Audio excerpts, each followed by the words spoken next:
Purvanchal times, आपकी खबर आपका टाइम।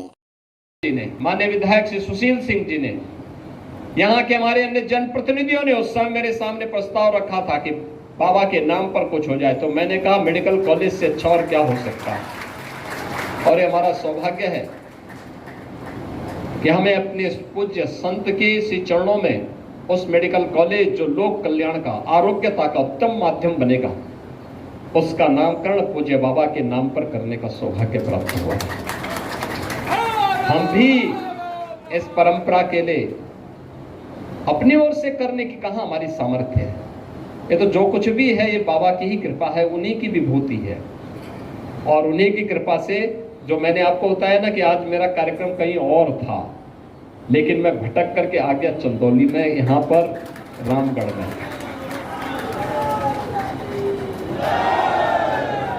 बाबा सिद्धार्थ गौतम जी को मैं समय देते देते, जब भी मैं समय देता था, पता लगता था मेरा कार्यक्रम कहीं और जगह लग जा रहा है।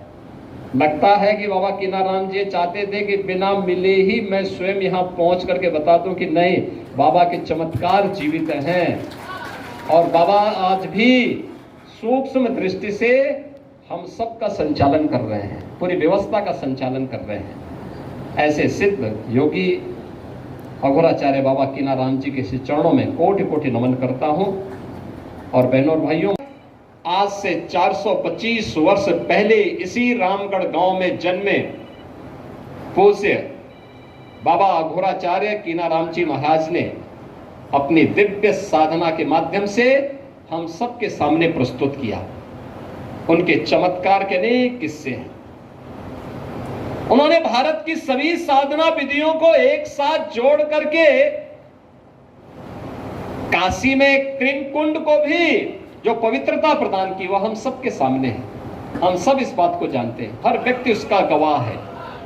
आज भी वह विभूति और दिव्यता वहां पर और इस पूरे स्थान पर, उनकी पवित्र साधना स्थली पर भी हम सबको देखने को मिलती है। बहनों और भाइयों, ये मेरा सौभाग्य है कि जब चंदौली में मेडिकल कॉलेज का निर्माण हो रहा था और उस समय यहाँ के हमारे माननीय सांसद, माननीय विधायक का अलग जगाया था, जो एक अघोराचार्य को ही के द्वारा ही संभव था,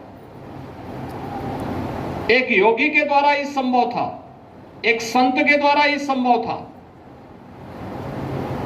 उच्च कुलीन परिवार में जन्म लिया, लेकिन उन्होंने कहा नहीं, छूत अस्पृश्यता के भाव को त्यागना होगा, तभी ये देश सुरक्षित हो पाएगा। और यहाँ के दलितों को, वनवासियों को, यहाँ के जनजातीय समुदाय को उन्होंने बड़ी संख्या में अपने शिष्य के रूप में स्वीकार करते हुए उनके जीवन को प्रशस्त करने के लिए अनेक कार्यक्रम चलाए। तो दूसरी तरफ मुगल आक्रांताओं को भी उन्होंने उस समय सबक सिखाने के लिए सांझा को भी डपट करके भगाने का काम किया था, जो उनके चमत्कार को देखने की प्रतीक्षा कर रहा था। उन्होंने विदेशी आक्रांत और उस समय के जो शासक थे उनको फटकार लगाई थी। यानी ये चीजें दिखाती हैं कि एक संत और एक योगी सत्ता का गुलाम नहीं होता है,